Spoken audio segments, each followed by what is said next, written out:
late. This is our walkthrough of part 2 of The One Thing by Gary Keller. That's the read-along we're doing for One Book July 2020. And I have neglected to say several times that there is also a website that goes along with the book and expands on it greatly. There are a ton of forms you can fill out to help you set your weekly, your monthly, yearly, 5-yearly, your someday goals, things like that. It is a fabulous resource, so I will link that down below and in the blog post as well. But today we are here to talk about part 2 of The One Thing, and that is called The Truth. We have notes, so if you hear paper flapping, that's what that is. So part 1 was about all the lies. It was kind of like the bad habits, the lies that we tell ourselves, kind of the lies that society perpetuates that can actually keep us from succeeding. They're lies because they're concepts that you would think would support success, but they actually don't. They actually undermine it. So now part 2 is about the truth. And he talks about how for a long time he thought success meant taking on everything kind of all clenched up, just feeling like the only way to succeed is to constantly grind, right? And there's nothing wrong with grinding at something, don't get me wrong, but when it's constant, when you never stop ever, you will burn out, right? So he also said he kind of thought he would employ what I read to be kind of the fake it till you make it approach. Kind of, if you want to be successful, you need to talk success, walk success, dress like you're successful, things like that. And all that any of that ended up doing was he got a modicum of success, but he also got sick. He also got burnt out, right? He ended up physically paying for it. So he decided, okay, I have gone to the extreme in these directions. I'm going to go the extreme the other direction. I'm just going to relax and I'm going to be me. And I love that. I love that idea. I'm sorry, the cat is over here making noise. I love the idea of just kind of go with who you are. That doesn't mean don't make changes. That doesn't mean, don't push yourself. Just be satisfied with you as is in this moment. That's not what that means. What he meant was, if I want to wear jeans and a t-shirt, I'm going to wear jeans and a t-shirt. If I'm going to loosen up a little bit, I'm going to get in shape spiritually, mentally, physically.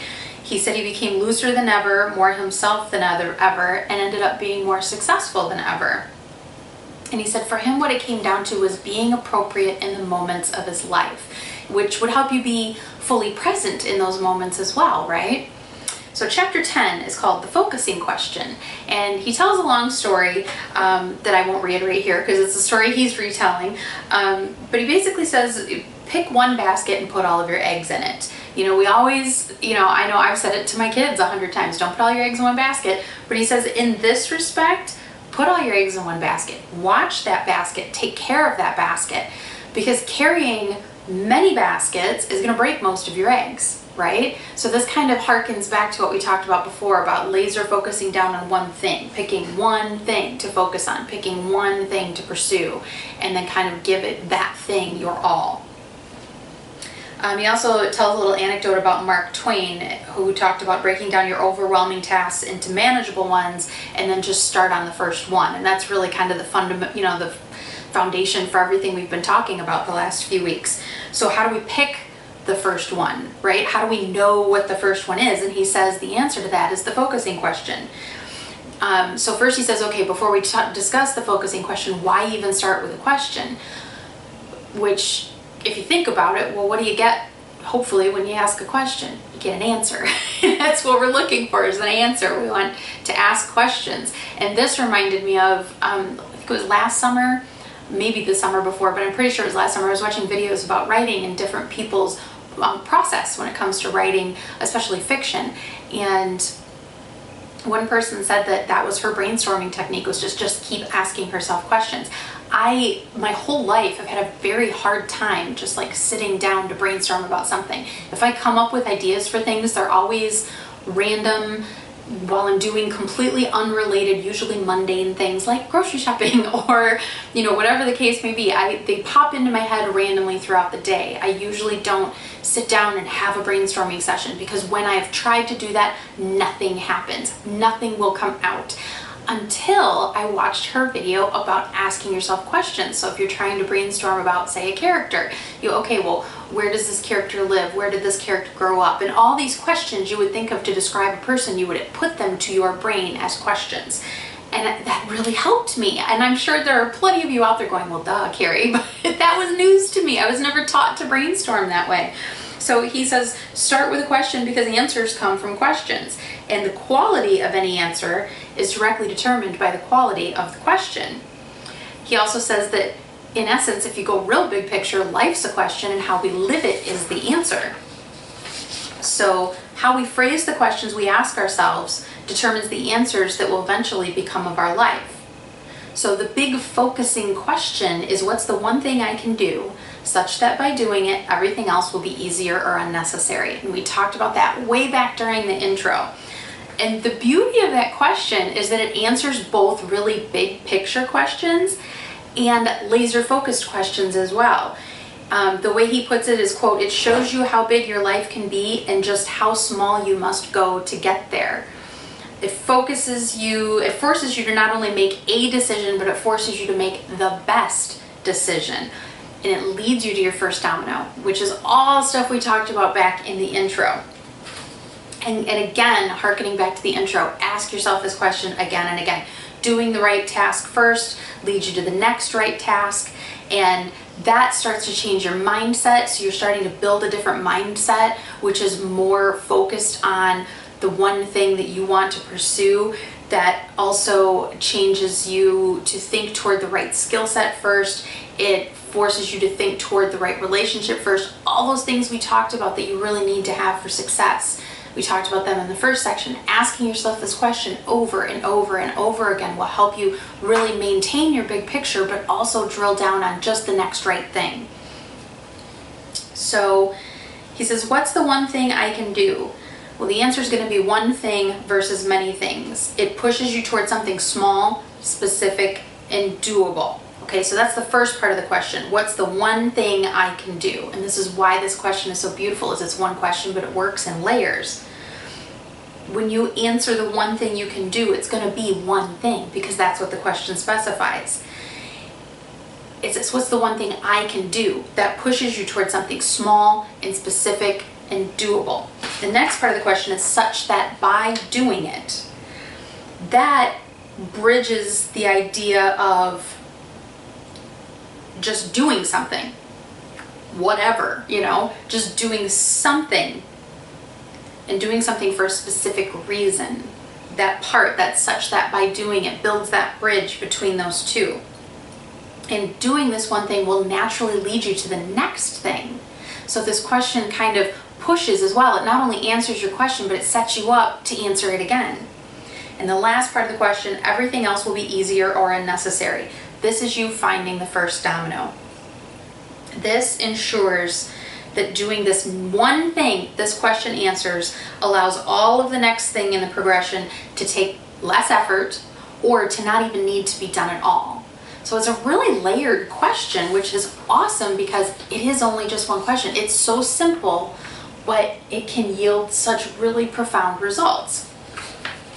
That it helps you find the first domino and focus only on that first domino until you knock it over, but it also sets up the entire following line of dominoes as well. So for chapter 10, the summary that he gives us is 4 things. Number 1, great questions are the path to great answers. Number 2, the focusing question is a double duty question. Big picture, it helps you find the right direction, but then small focus, it helps you find the next right action. Number 3, the big picture question is what's my one thing? And number 4, the small focus question is what's my one thing right now? Chapter 11 is called the success habit. And he wants to tell us, he keeps telling us to ask yourself over and over again, what's the one thing? The one thing, ask yourself that focusing question over and over and over again. But you don't want to overanalyze every single little aspect of every single thing, because I know for me, I can overthink anything. I even got a button from Inclusive Randomness that says, hold on a second, let me overthink this. I'll overthink something till it's moot. So what he says to do is start with the big stuff and see where the focusing question takes you. So think about things like your finances, your health, your job, your relationships, very big picture things, and just start there and ask yourself that focusing question. And he does give examples in the book. I won't go through them all, but he does give examples in the book about how answering that focusing question or examples of that focusing question, how it helps you to drill down kind of in each of those little categories. They're not little categories, they're actually rather large categories, but because they're about big things, and those big things, if you can get those big priorities or those big ideas in your life healthier, in a better place, a lot of other things will start to fall in line for you, and succeeding in things won't be quite the uphill battle it can be, okay? So he says the summary for chapter 11 is: number 1, understand and believe in the idea of the one thing. Number 2, use it and start each day with it. Number 3, make it a habit. We talked about that in previous sections. Number 4, use reminders to build that habit. And he even says if you have a physical copy of the book, the back cover is designed to be a reminder of you wanting to build this habit. So he says stand it right up on the edge of your desk or wherever you're going to see it when you're working on your one thing. Wherever you're going to see it throughout your day, to kind of prod your brain and be a reminder that you're building that habit. And number 5 is get support, because that helps with both motivation and accountability. And accountability is something we talk about just a little bit. I believe it's in section 3. Chapter 12 is the path to great answers. So he says, number 1, ask a great question. Great questions push us to get out of our own way without being so vague that we don't know what positive results look like. Big and specific are key. So in the book, there's an illustration that's 4 quadrants. And so there's like big and specific, small and specific, small and broad, and big and broad, right? And they're kind of put together like in quadrants, like you'd see like a graph with an X and a Y axis basically.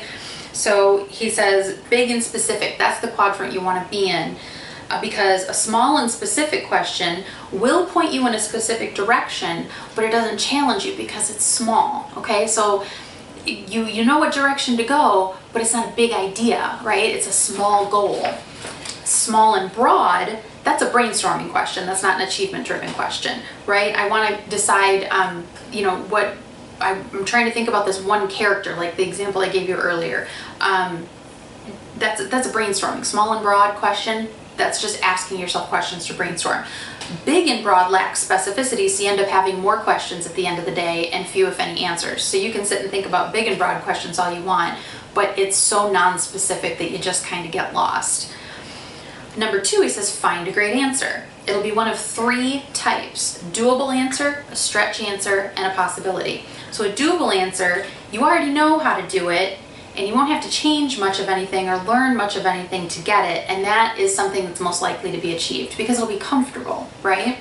He says a stretch answer is at the farthest end of your ability to reach, and you can achieve it, but your achievement or the level of your achievement is going to be based on your willingness to learn and how much time you have to put into learning, so you can really stretch to get to that answer. And he said a possibility is probably the best kind of answer. It's the hardest one to come by, but opening yourself up and doing the work to find it enriches you. And that a possibility is essentially a new kind of answer. So it's a more creative answer. Maybe it's an answer that somebody hasn't thought of before, or a way of approaching this question or problem that's unique because you have your own particular set of experiences and knowledge, and maybe you can connect these disparate ideas to find this new possibility of an answer. And he says always the best place to start looking for your answer is the research and experience of others. And this goes back to, I know what you guys are probably tired of hearing me say after 7 years of videos, but it's feed your brain. Feed your brain in whatever way works best for you. Read books, read blog posts, listen to audiobooks, listen to podcasts, watch documentaries, talk to people who have the same kind of interest, talk to people who have done something similar to this, learn from them. Feed your brain, because the more you put in there and the better quality stuff you put in there, the better you're going to get back out of it, right? And it's like a muscle. The more you work it, the quicker it gets. He says new answers usually require new behavior. So your attitude and your perspectives and whatnot are going to start to change, which is what I was just talking about. When you're trying to get to this possibility answer, you're working your brain more possibly and differently than you have before. So your whole mindset, your whole paradigm, especially toward pursuing your one thing, is going to start to change because you're changing, and it should be changing for the better. So his summary for chapter 12, I almost forgot what chapter number we were on, is number 1, think big and specific. Number 2, think possibilities, think limitless. Number 3, use that more open mind, because that helps you see patterns and trends, and then that makes this whole process easier when you decide, okay, now I've achieved that one thing, now I'm pursuing this one thing. We've already been through this process once. You've stretched your brain. You have more capabilities than you had when you started the first time. So that is actually it for part 2 of The One Thing by Gary Keller. If you guys have any questions, if you want to discuss this, you can leave a comment down below. Again, in the description, I will put the link to the band app. I have not been in there much this last week and a half or so, but there is still conversation going on in there. It never fails. Every July, it's something. So people's health gets in the way, and they need to be taken care of, and that's what happens. So everybody here is fine, but that's been kind of taking up some time. So but I've really been enjoying seeing everybody is doing a really good job of kind of tagging everything with One Book July 2020, and I've really enjoyed seeing everybody's posts and pictures and discussions and all of that. So thank you all so much. And you know what, I think we're going to record part 3 right now because I am behind. So thank you guys so much. Thank you for spending your time with me, and I'll talk to you soon. Bye bye.